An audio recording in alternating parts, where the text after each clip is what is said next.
Open Zone. Nous sommes avec l'acteur Julien Arrouti. Merci d'être avec nous. Franchement, c'est vraiment un plaisir de vous recevoir dans l'Open Zone. On vous connaît pour vos rôles dans Babysitting ou encore Alibi.com. Dans l'Open Zone, je vais tenter d'en apprendre plus sur vous, votre personne. Plus jeune, Julien Arrouti, vous vouliez déjà être acteur ?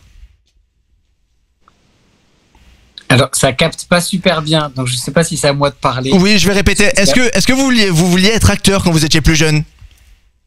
Ouais. En fait, j'ai commencé à faire des sketchs quand j'étais gamin avec mon pote Philippe Lachaud. Et du coup, c'est lui qui m'a contaminé dans son délire. Il écrivait des délires et il appelait ses copains. Et voilà, moi, je faisais partie de ses copains. J'ai commencé à jouer dans les sketchs et puis c'est comme ça que je me suis contaminé. Et assez jeune, ouais, je me suis dit que c'était un métier plutôt rigolo d'interpréter des personnages. Aussi loufoque que drôle, que sympathique, voilà. Justement, ces premiers sketchs, ils ressemblaient à quoi ? À pas grand-chose. Est-ce qu'on peut avoir une idée peut-être des thèmes qui étaient abordés ? Je suppose des sujets sérieux, évidemment. Oui, c'était extrêmement sérieux. Oui, on parlait d'économie. Non, c'était que du délire depuis le début. On l'a fait une fois, on a fait un sketch. Ça s'appelait AIR Action. C'était dans l'espace. Et en fait... ok, d'accord. Ouais, ça a commencé très fort. Et du coup, en fait, Fifi, il avait redécoré tout le... Comme on vivait chez nos parents encore à l'époque, Fifi, il avait redécoré tout le salon de ses parents avec du papier alu pour faire croire que c'était une navette spatiale. D'accord, et c'était réaliste. C'était réaliste. Enfin, j'imagine bien l'idée. Sur le mur et tout, c'était fou. Et il avait mis des petits lampions de Noël pour faire genre les lumières et tout, façon spatiale. Et on s'était habillé en combinaison de ski et tout pour faire genre. C'est incroyable. Franchement, c'est incroyable. Non, c'était des délires. On s'amusait que des trucs comme ça, quoi. On rigolait.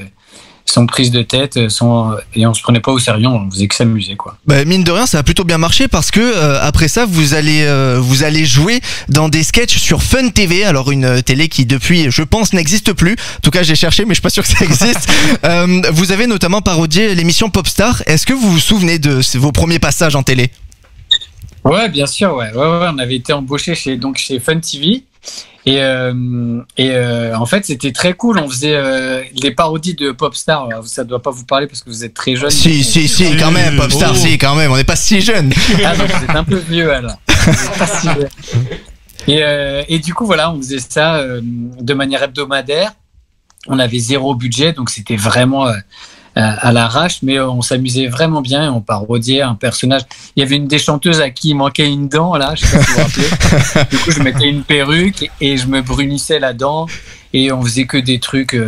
Je sais pas si aujourd'hui on referait ça, mais en tout cas à l'époque on s'amusait. Vous pensez que ça passerait pas aujourd'hui ? Non, je sais pas que ça passerait pas. C'est que des fois on était un peu virulent, des fois on se moquait un peu des gens, surtout. Et aujourd'hui, avec le recul, on se moquerait peut-être un peu moins de trucs physiques ou des trucs comme ça qui nous paraîtraient un peu trop gratuits, en fait. Et c'est à ce moment-là que se forme la bande à Fifi. Alors pourquoi la bande à Fifi et pas la bande à Juju ? Écoute, t'as raison, je vais faire un putsch. Ouais. C'est le moment. Let's go. C'est le moment.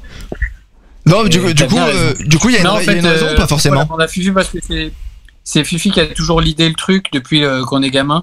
C'est toujours lui qui était moi. Alors on a quelques soucis de connexion, mais voilà, on va vous retrouver. Voilà, c'est bon, ça va reprendre. Je pense qu'on va retrouver Julien Arrouti dans quelques instants parce que voilà, il vous l'a expliqué. Il a créé la bande à Fifi. Allô. Oui, c'est bon. Julien, est-ce que vous nous entendez ? Nous, on vous entend très bien. Ouais, ça y est, je te réentends là. Parfait, génial. Donc vous avez fondé la bande à Fifi avec Philippe Lachaud. Avec mon installation. Je suis dans ma chambre. non mais franchement, on vous entend très bien. Donc on en a parlé, la bande à Fifi. Il y a Tarek Boudali qui va vous rejoindre et vous débarquez en 2003 au Vrai Journal de Canal+, pas le grand, le vrai, pour faire des sketchs tous les soirs. Est-ce que à cette époque-là, passer de Fun TV à Canal, ça vous a mis une petite pression ? Non, pas de pression, que du gros kiff en fait, parce que quand on est passé on a fait un peu Fun TV, ensuite on a fait un peu de M6 dans le Morning Live, mais pas celui de Michael Youn, mais celui d'après. Et il a moins bien marché un peu quand même. C'était un peu difficile parce qu'on nous on fait tout le temps des sketchs avec des des gros gags, et des gros délires qui nécessitent un peu de moyens. Et on n'avait pas les moyens à l'époque de ce qu'on voulait faire. Donc c'était pas foufou. Et quand on est passé sur Canal+, là, on nous a donné des moyens. Et donc on a pu, faire des dingueries parce qu'il y avait des accessoiristes qui nous aidaient, parce qu'on avait des décorateurs, on avait vraiment plein de gens qui nous soutenaient et ça nous permettait de faire vraiment les sketchs comme on les voulait. En 2005, vous allez ensuite sur le Grand Journal de Canal+. Au même moment, vous jouez dans votre première pièce de théâtre et votre premier film, L'Arnaqueur avec Romain Duris. Est-ce que vous aviez un peu peur qu'on vous enferme dans la case comédien de sketch à la télé ? Non, pas du tout. Déjà, c'est une réussite en soi déjà à mon goût, hein. Mais déjà d'arriver sur Canal+, c'était exceptionnel. Enfin, moi, j'étais hyper content. Je faisais des sketchs sur Canal. Il y avait plein de super artistes qui étaient là. On était dans l'émission de Phare de Canal de Michel Denisot. Oui, le Grand Journal, oui, bien sûr. Donc ça, en soi, c'était vraiment très cool. Et après, le rêve, effectivement, c'était de faire du cinéma. Et on a mis un peu de temps, on s'est pris quelques crampes entre-temps. Et effectivement, après Canal+, on a fait cette pièce de théâtre au Splendide. C'était génial, on s'est vraiment éclaté. Mais c'était un peu trop barré. Ça partait trop loin ? Il fallait se recadrer un peu ? J'ai pas compris. J'ai dit, est-ce que la pièce de théâtre elle partait un peu trop loin ? Qu'est-ce que vous voulez dire par c'était un peu trop barré ? En fait, je te refais le pitch et puis tu vas me dire si c'est pas un peu chelou. Ça me va. En fait, c'est l'histoire. Écoute, c'est l'histoire. C'est l'histoire de Matt Pokora. D'accord. Qui se fait poignarder par un extraterrestre. Ouais. Et à ce moment-là, t'as 2 Men in Black qui viennent à la poursuite de l'extraterrestre pour retrouver qui est ce méchant, cette méchante personne. Et il y a une course-poursuite qui s'ensuit et qui se finit dans un théâtre. Ok. Et donc, de là, les Men in Black, accompagnés de personnages du théâtre, du gardien, d'une grand-mère qui ont écrasé le chat, etc., doivent enquêter pour savoir qui a assassiné Matt Pokora. D'accord. Et tout ça, donc, tu vois, évidemment, c'est un peu décalé. Oui, et tout ça évidemment sans drogue. C'est en 2013, Julien, que vous connaissez votre premier carton au cinéma. C'est ça le pire. Donc votre premier carton au cinéma, vous jouez dans Babysitting avec Philippe Lachaud et Tarek Boudali. Et là, franchement, c'est un raz-de-marée, plus de 2 millions d'entrées. Julien Arrutier réussir au cinéma avec vos 2 meilleurs potes. Est-ce que ça a une saveur particulière ? C'est très différent en fait. C'est fou, mais quand tu bosses avec tes amis, c'est en fait notre métier déjà, c'est un métier qui est génial. Tu vois, tu joues la comédie, t'écris des bêtises et après tu les interprètes. Donc c'est génial. Et en plus de faire ça avec tes amis, avec qui t'es copain parce que nous on est copains avant de travailler ensemble. Ça doit être incroyable. On est avec lui, on se connaît depuis des années. Tarek, je l'ai rencontré en BTS force de vente pour être très fort dans la vente. Ça n'a pas vraiment marché. mais tu vois, on est copains, vraiment copains de longue date. Et donc de réussir avec ses potes, c'est exceptionnel. C'est vraiment, on le sait, on est vraiment privilégiés. Donc on continue de profiter de ça à chaque fois. Tu vois, là, on est en train de tourner encore un film, tous ensemble. On s'éclate. C'est vraiment le gros kiff. Après le succès de Babysitting, vous avez senti un changement dans votre statut ? Est-ce qu'on a commencé à plus vous reconnaître dans la rue, par exemple ? Pas trop dans la rue, non. Mais par contre, le changement, il s'est fait au niveau professionnel. C'est-à-dire que avant Babysitting, on prenait des crampes de partout. Les producteurs, ils nous recevaient plus. Et c'était très compliqué, quoi, d'essayer de vendre un scénario et d'essayer de se vendre soi. Et par contre, après Babysitting, ça a tout changé. Là, tout le monde voulait travailler avec nous. C'était devenu plus facile. Des portes en grand et ça change tout. Du coup, tu peux proposer tes idées. Ça, c'est vraiment, vraiment génial. Tous les films de la bande à Fifi sont des cartons comme Alibi.com, Épouse-moi mon pote, Nicky Larson ou 30 jours max. À chaque fois que vous sortez un film, en fait, ça marche. C'est quoi votre secret ? On paye les gens en fait. C'est comme ça. C'est comme ça. On paye le public pour qu'ils viennent en salle. Du coup, je suis surendetté là. C'est pour ça que vous faites l'interview dans la chambre là. Il n'y a pas de secret. Nous, on travaille beaucoup. On écrit.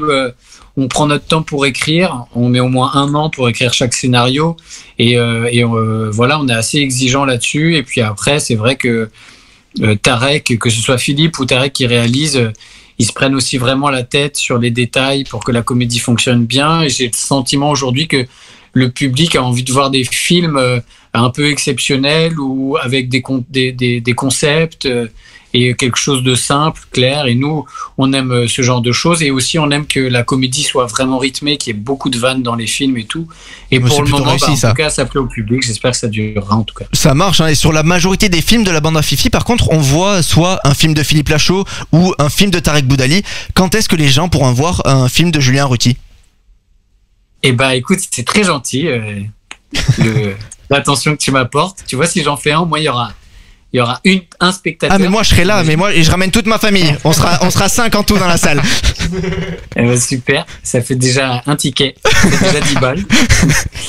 Mais écoute, non, c'est pas dans les tuyaux pour le moment. En fait, moi j'écris les films que Fifi réalise, ça me prend beaucoup de temps. Et après, je m'éclate surtout en tant que comédien. Le métier de réalisateur, pour le moment, c'est beaucoup de travail, j'ai l'impression, et moi je suis un peu feignant quand même. Je comprends totalement. Honnêtement, on est deux, moi j'ai zéro question voilà, là. Non, mais je m'éclate vraiment en tant que comédien, je m'éclate. Avoir le rôle principal, par exemple, est-ce que ça c'est quelque chose qui vous tente? Est-ce que c'est prévu bientôt? Alors c'est pas prévu, mais oui, ça me tente, oui. Si t'as un projet et tout, ça me fera plaisir. Alors moi j'ai un truc, mais par contre il faut me donner de l'argent si ça vous va. Moi je suis chaud. Hein. Ouais, bah avec plaisir. Le programme, Julien, pour les prochains mois, vous tournez en ce moment alibi.com 2 et 3 jours max, la suite de 30 jours max. C'est ça, hein, c'est ce qui est prévu. On a fini de tourner alibi.com 2 fin juillet, là. Donc en ce moment, on est en train de faire le montage du film.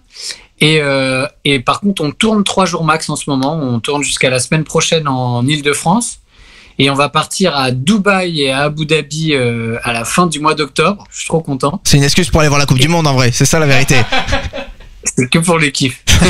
et après on part en février au Mexique, à Tulum. Ah oui, le programme est assez incroyable. Vous avez sorti beaucoup de films. Il y a eu Babysitting 2, là il va y avoir Alibi.com 2, 3 jours max. Vous avez jamais peur que les suites marchent moins bien que les premiers? Si, ouais, ça fait toujours peur, ouais, t'as toujours peur que le public se lasse ou qu'il trouve que tu te renouvelles pas. Mais en fait, comment dire, Babysitting 2, c'était presque, c'était pas une obligation, mais en fait, comme nos producteurs nous avaient dit, ouais, avant même que le film ne sorte, ils nous avaient dit, bah, nous, on vous signe Babysitting 2 tout de suite. Et ils étaient sûrs à ce point que ça allait marcher? Pour faire un film, on s'est dit bon bah on va pas passer à côté quand même. Et puis l'aventure nous plaisait, travailler de nouveau avec tous ensemble c'était exceptionnel. Donc voilà. Alibi.com 2, on avait des choses à raconter encore, donc on trouvait ça cool de le faire. Et puis 3 jours max, bah pareil, Tarek, je crois qu'il avait encore envie de se faire plaisir, de faire une comédie d'action où il se fait des cascades, où il se fait ses délires. Ouais, mais il a raison. Quand c'est lui qui réalise, après, il est plutôt bien pour ça. Sur un autre sujet qui sera plus neuf, ouais. Est-ce qu'on peut avoir des petites exclus dans l'Open Zone? Est-ce qu'il va y avoir des invités surprises dans ces films? Dans ces films, des invités surprises? Eh ben écoute, dans Alibi.com 2, tu vas découvrir... Moi je dis tu, mais tu... C'est le public en général. Non, moi j'ai aucun souci. Moi ça me va très bien. Super. Alors il y aura toujours donc Didier Bourdon, Nathalie Baye, la bande avec Elodie et nous. Et puis il y aura aussi Gérard Jugnot, Ariel Dombal... qui est très marrante, Ariel Dombal. Ah oui. Il y aura qui d'autre encore? Il y aura Mehdi Sadoun qui sera aussi là, qui était déjà dans le 1. Il va y avoir des petites apparitions de copains qui nous ont fait le plaisir de venir, comme Alexandra Lamy. Ah oui. C'était génial, on s'est éclaté avec elle. Ouais. Philippe Lelouch aussi qui est venu. Il y a Seth Gecko, le rappeur, qui est venu faire un petit truc pour aussi. Se battre. Mais non, hein, c'est quoi, j'ai dit il est venu pour se battre, cette gecko, évidemment je rigole hein, parce que j'ai peur de cette gecko. Une dernière question, Julien, avec quel acteur ou actrice vous rêveriez de jouer? Bah ils sont morts. Ah, d'accord. Ok. Rêver de jouer avec Jacques Villeray ou Robin Williams, mais les deux sont morts, donc ça va être compliqué. Ok. Et dans des gens vivants? Non, dans les vivants, j'adore Karine Viard. Je trouve que c'est une comédienne exceptionnelle. J'adore Jean Dujardin aussi, je le trouve incroyable. Pierre Ninet, je trouve fantastique. Leila Bekti, je la trouve extraordinaire. Et après, on a international. Rêvons, mais ça n'arrivera jamais. Jim Carrey. Mais si, ça va arriver. Mais ça va arriver. Et Meryl Streep. je trouve exceptionnel aussi. Bah écoutez, en tout cas, on vous le souhaite. Merci d'avoir été avec nous, Julien Arruti. Je rappelle qu'on vous retrouve donc très prochainement dans les salles avec Alibi.com 2 et 3 jours max avec, voilà, vous l'avez entendu, énormément de guests sacrément connus. Franchement, moi j'ai hâte d'aller voir ces films. Merci encore, Julien Arruti. Open Zone.